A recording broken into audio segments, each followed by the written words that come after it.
Just because I know I bore my bridges before I go, it doesn't mean I'm unsatisfied.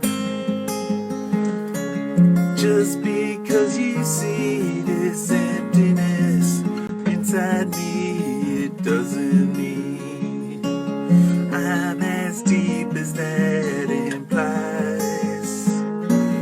All you desire is what I wanna find. All my endless waiting was worthwhile. All you require is all I feel inside. Finding hope where the fear subsides. And God, you are so beautiful. Just because you say you wanna be there till I pass away, doesn't mean you won't grow tired of my earnest style, but I will be there always to remind I'm so much more than satisfied. All you desire is all I wanna find. All my endless waiting was worthwhile. All you require is all I feel inside. Finding hope where the fear subsides. God, you are so beautiful. God, you are so beautiful.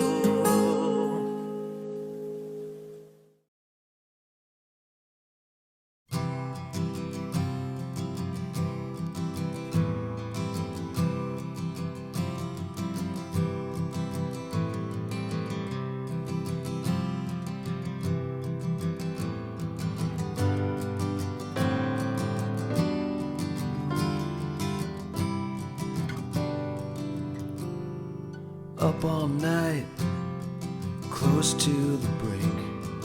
I close my eyes, I try not to think. Reaching for you, I almost touched down, but the moon won't stop wandering around. You look good, asleep in that chair. Faint expectations rise in the air.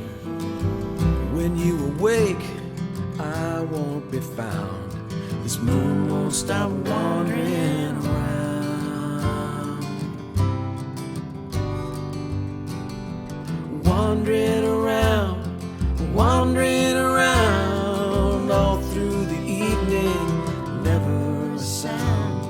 Oh, come here, my child, lay your head down. We'll stop this wandering around.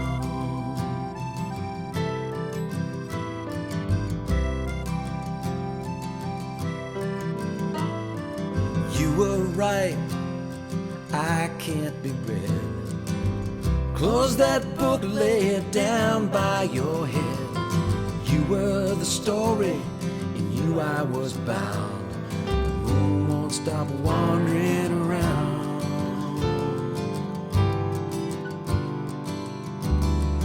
Oh, my friend, your time has been true. Everything right goes straight back to you. Maybe in dreams we'll cover that ground, but the moon won't stop wandering around. Wandering around, wandering around, all through the evening and never a sound. Oh, come, hungry child, won't you lay your head down? We'll stop this wandering around.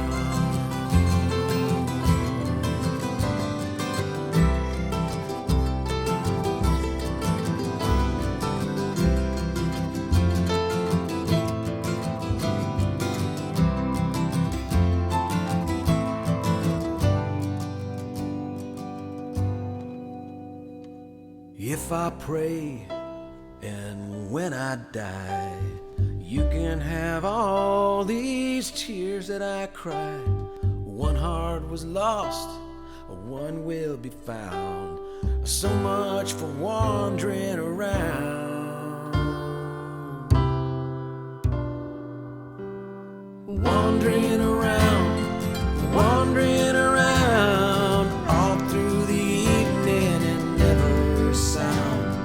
Come hungry child, won't you lay your head down? We'll stop this wandering around.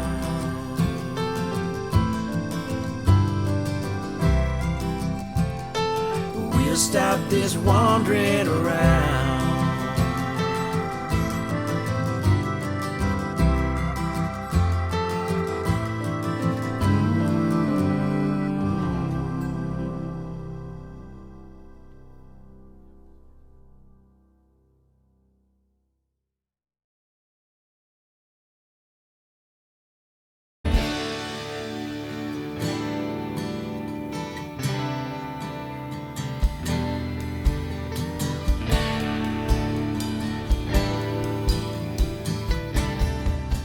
Welcome, Anastasia, to the LoFi Lounge, and we're here to celebrate this book, Nike Adjusting Her Sandal, which I learned more about the statue, and this book invited me to that process. Yeah. Anastasia Vassos was born in Cleveland, lives in Boston.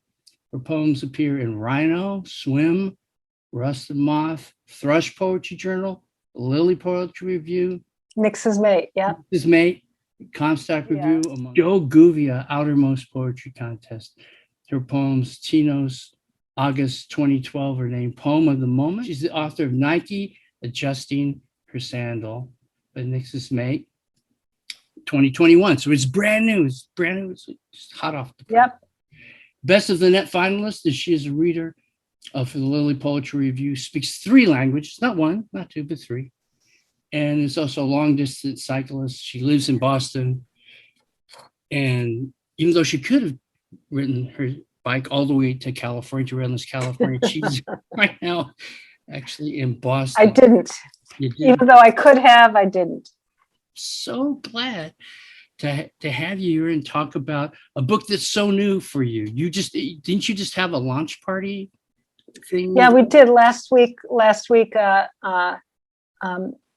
The Lily Poetry Review hosted a launch with Eileen Cleary and myself, both of our books were published at the same time. So it was it was a dual launch, and it was great. We had a nice audience. They asked some thoughtful questions, and it was again relaxed as one can be on Zoom. Nix's Mate, let me just say Nix's Mate was a great publisher to work with. You know, I felt like they gave me the book I wanted, and they gave me the cover I wanted, and it was, everything that was important to me, they were able to fulfill it. So it worked. It was a wonderful first experience. Tell us about the cover. This cover, to me, this is one of the most beautiful classical sculptures. And what I love about Greek sculpture is how the Greeks took a piece of marble and created fabric over the human body, delineating the human body and giving this liquid quality to the fabric so that it looks like water, or it looks like the way light and shadow play off of one another, on a sunny day. And I have a couple of poems in the book titled Nike Adjusting Her Sandal. Right. And, she's, there's some speculation about what's happening, why her leg is lifted, why she's leaning over. Maybe she's approaching her temple. There's a temple of Athena Nike on the Acropolis. So she's approaching the temple, and she's leaning over to take off her sandal, to enter a sacred space.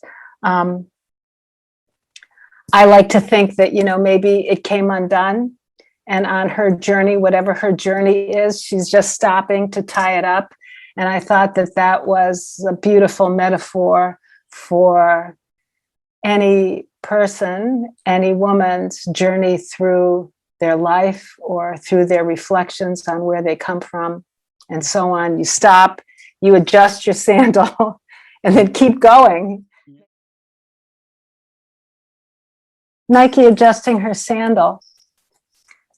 How light creates folds across her dress, a water shimmer, a shiver trick of the eye, unadorned, exquisite. Time wrinkles, ages passing, a narrow road of shade amid the gladness of riot light.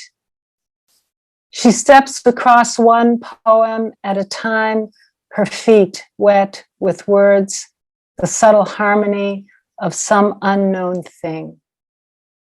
And it's also, the sculpture is actually, this is a reverse image of the sculpture, but it worked better on the cover, as if you can sort of, as if she and the reader sort of step into the book. The whole book appears to be a journey. Seems like a journey. And I think one of the questions I asked at the front is that, was it like a specific trip you made to Greece that released all these ideas, or just as you started writing, did they seem, because they're personal, they're about family, they're about culture, they're about literature, they're about mythology, Mm-hmm. and then just in the here and now. It's not just about Greece, it's also on the other side of the ocean, I suppose.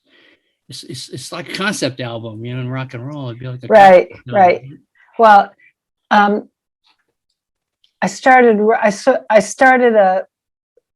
written all my life, written poems all my life, but I started a serious, everyday, focused practice about 8 years ago. And one of the first poets that I was reading in a class was Linda Gregg, and she and her lover, Jack Gilbert, or maybe he was her husband, spent a lot of time in Greece. And so I was reading a lot of poems about Greece and the impact that it had on her. And I said to myself, I'm Greek. I can write about Greece. But I realized that was a great subject for me to write about. And it wasn't about one particular trip, although I've been to Greece a number of times. And so a lot of these poems about Greece are from various trips, but it's more about, growing up in a Greek community, speaking Greek and going to Greek school and learning Greek, being a member of the Greek Orthodox Church when I was growing up, and being surrounded by a Greek culture, and what that's like being an American girl in Cleveland. This is titled Thessaloniki, 4 a.m. Thessaloniki is the city in Greece where my relatives live. Thessaloniki, 4 a.m. Here they dance with arms raised above their heads, the middle of the body suspended like a question. They bend their knees as their feet describe the arc of some forgotten journey. I've been up all night drinking ouzo. My plane leaves in an hour. The diabetica pulses in my veins. I have an exquisite headache. I'm in love with this city of dusty streets and ancient churches. For now, it is I on this empty road, the car radio, my only cohort. Metallic strains of bouzouki seep through the air like the thick smoke of a Gauloise. Even the sardine fishermen sleep. The heat has begun to settle, a blanket. When the sun comes up, I'll be gone. 3,000 ancestors ask how I straddle the sea afoot on either shore. I peer through the windshield at Orion's belt in search of home. The three sisters are the stars that shine in the middle. I race through the dark, speaking in tongues.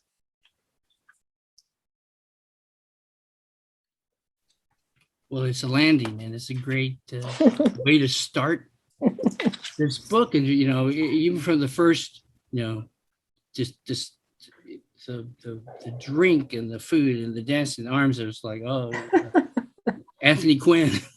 It says, what do I know about this place? But immediately, for me, it brought me to this place. I was there. And, Oh, great.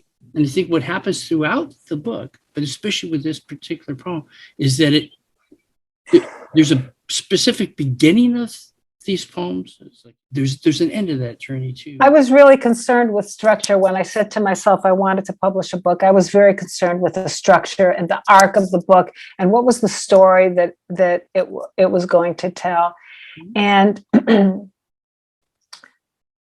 a teacher that I was working with at the time, Joan Houlihan, said, "Don't think about the poems. Make sure the poems are right. Make sure the poems are good. Make sure the poems say what you want them to say. And the arc of the book will follow, but the integrity of the poems is the number one priority." Where does this journey go? And it goes, it goes to Prague, and it goes to Anne Sexton, and it goes to the Public Garden in Boston, and it goes to the island of Santorini, and it goes to Lefkava in Greece. So that was how it came about. I didn't stress too much about the arc. Did you always consider yourself a poet? And you say you focused on the last 8 years, so I'm going to do this seriously, but obviously these words are in you. Let's put it this way. It's always been there, and I've always been aware of it. And I've always written poems. But it was only when I really started focusing in seriously as a daily practice that I started to feel as if I earned the title of poet. I mean, because I spent a lot of years, making a living and working and, falling in love and getting married and doing all that stuff that we do, and living my life. And then there came a point where I said, well, this is it. I'm either going to focus in on it. I'm either going to focus in on it or I'm not. Right. And so it was just like I turned on a switch and started writing. One of the poets that I admire is a poet named Jack Gilbert. And he was the guy who was in Greece, lived in Greece with Linda Gregg. And he wrote a poem. It's a short poem about the speaker is walking through the streets of Rome at daybreak. And he's just left his lover in, their room in the pension. And he's sort of walking down through the streets of Rome, thinking about another woman in California. And it was called, it's something like Back When We Were Young, or Being Young Back Then, or something like that. And I read that poem, and so I had to write a response to it. And so my response is being middle-aged back then. I could have forgotten, but didn't. I've been thinking about him all day, and now the afternoon gives way and slowly folds into the envelope of twilight. I'll sink my eyes on him at night. I walk along the Charles River Esplanade across the pink stucco Fiedler Bridge. The sun behind me pushes my shadow down Charles Street, across the cobblestones. The sun's rays bounce like hot oil off the State House dome, past the brass duckling's worn sheen in the Public Garden. I look for our bench. I believe in keeping promises. Maybe my ancestors worshipped adulterous gods. No matter who said what, I long for no one but him. I think it was this one. I remember how we sat here in the beginning trying to resist each other, how we tried to end it and couldn't. I remember stopping when I read that poem. I go, uh-oh. who she showed this poem to. Uh-oh. Yeah, exactly. And but I just love the elements, like the shadow being pushed forward, like you're being Oh, compelled. thank you. That's a beautiful image, and just then we all get to sit on the bench together. You arrive at this place, and those are the small details that make it a special book to me. It's interesting that someone said to me once that people don't read poetry to learn how the poet feels. They read poetry to be in touch with how they feel. The reader wants to know how they feel.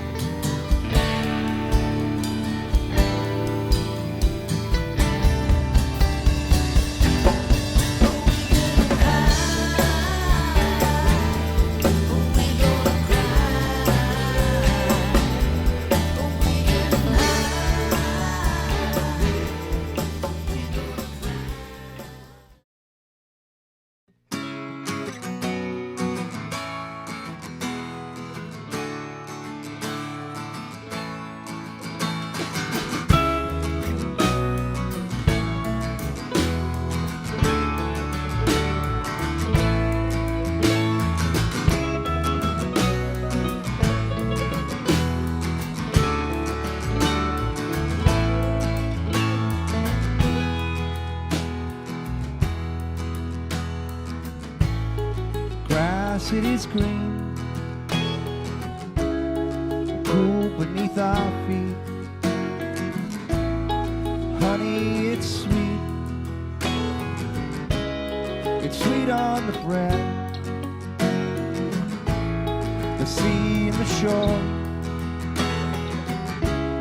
forever entwined.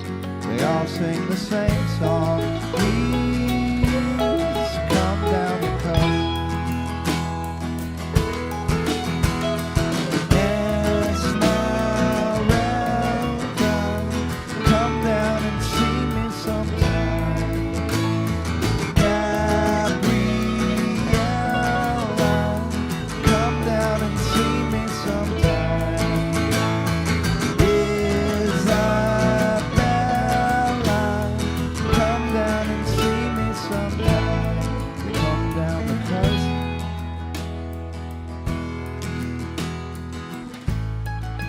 Down your good friends,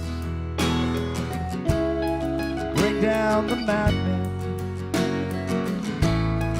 bring the old tigers, bring down the young Turks, bring out the seers, the Confederate dreamers. They all sing the same song. Please come down the coast.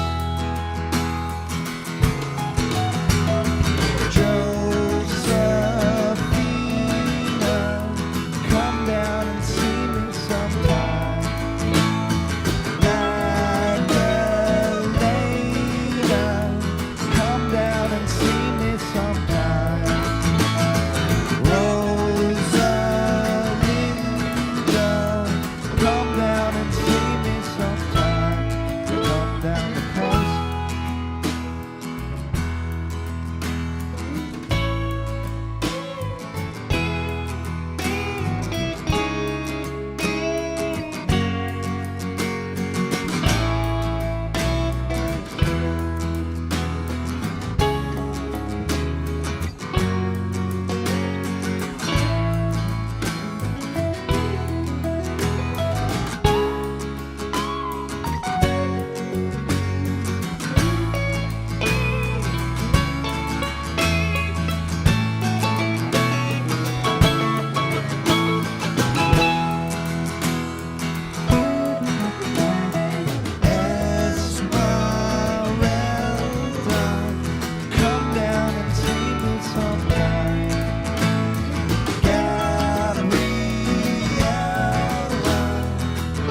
by my heart. I held it closer when I fell, a secret work of art. I held your image in my mind, and I could hardly tell when I was better heart and soul. We find each other well, blooming flowers and trees. But what of the days are far from me? Hope they never come. Hope they never come. Hope they never come. Hope they never come. You've been low, it's natural to see the deeper side. I see the colors in this world, I see your brightest eyes. I hold this camera like a snail to pull you to my side. Now I'm better heart and soul. Let's watch the evening rise, the blooming flowers and trees. But what of the days are far from me? Hope they never come. Hope they never come. Hope they never come. Hope they never come.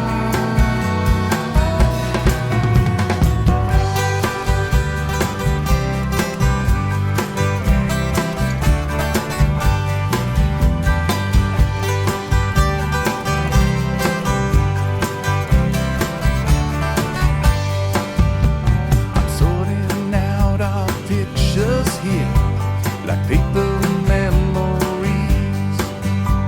I'm sorting out our moments here, against the falling leaves. I'm sorry for the empty days before I held you near. I can't be sorry anymore. The picture came so clear, the blooming flowers and trees. But what of the days you far from me? Hope they never come. Hope they never come. Hope they never come. Hope they never come. Hope they never come. Hope they never come. Hope they never come. Hope they never come.